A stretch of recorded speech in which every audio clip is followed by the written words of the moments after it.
Hey guys, welcome to another chat. Clearly we're not on the couch or in the bedroom today. I thought we'd try something new. I'd enjoy my garden and being out in nature, so it could be interesting. Sound effects and otherwise. Hopefully we don't get any, unpleasant experiences from the birdies up above. Because as I said, this is raw and real with me, Sam, and we're not doing any editing. We're keeping this as real and as natural as possible. So today, as I start this video, I wasn't sure what I was going to talk about, but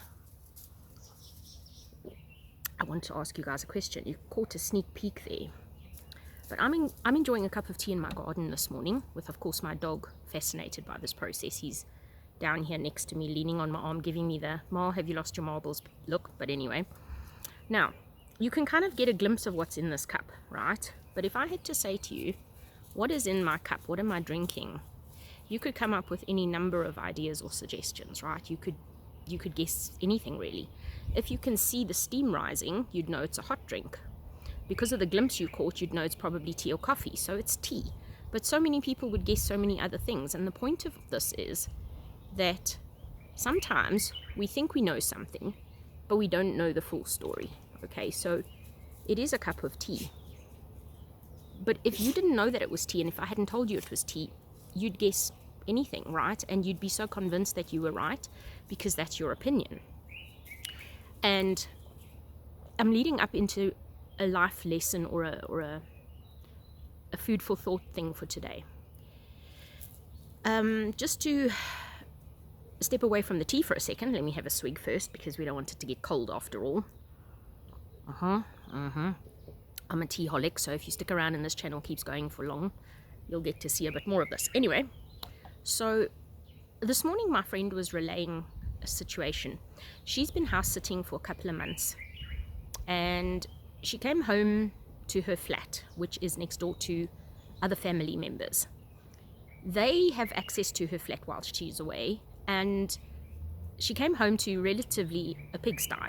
And they've been in her place, and they've left stuff lying around, and it's untidy. She's got to clean and tidy it up. And they also did a braai or a barbecue in a little portable thing which they left in the middle of her kitchen with all the leftovers from the braai.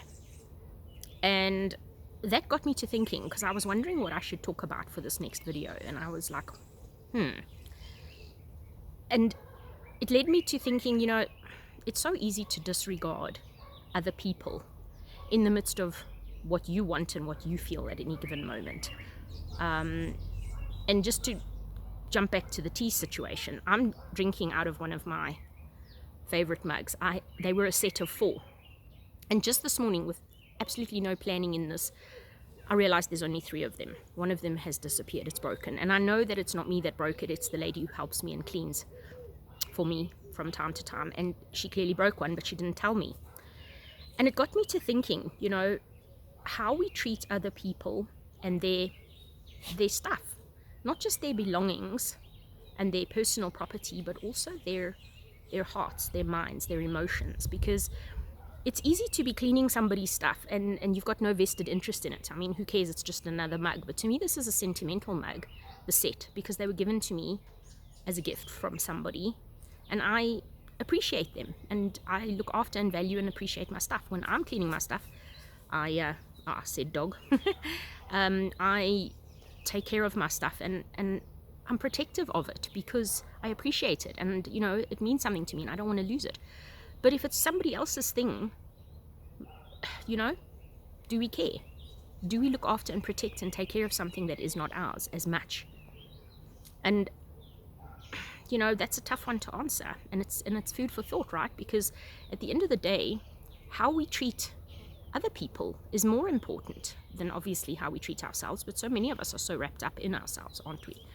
And that's not to point fingers. I mean, I'm just as guilty of many of these things, and also these are things I have to examine in my own heart and in my own mind, because I think the world is in the state that it's in today because of the way we treat each other, or should I say the lack of respect and kindness and consideration with how we treat each other. My dog is absolutely desperate because when my mom was alive, it was her dog, and he always used to wait for what my mom called the dregs, because when she got to the end of the cup, he'd get to lick it out, and He's literally got his head plastered on my arm here, waiting for the dregs. But yeah, so what I want to share today and in this video is the fact that we need to consider, stop and think, people. It's all about stop and think. And consider other people. Try to put yourself in their shoes. We're all human. I say this, and I'm going to say this over and over as the channel progresses. We're gonna need to, if we want things to change and if we want things to be bearable, we need to stop and think. Not just for ourselves, not just me, myself, and I in the immediate moment. We need to consider, what are other people thinking? What are their needs? Because at the end of the day, we're all human, right? We have the most basic human needs. We want shelter, we want food and clothing, we want friends, and we want just to have a nice life.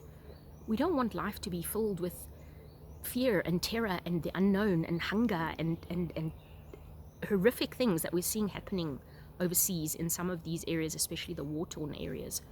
So the challenge is, stop and think.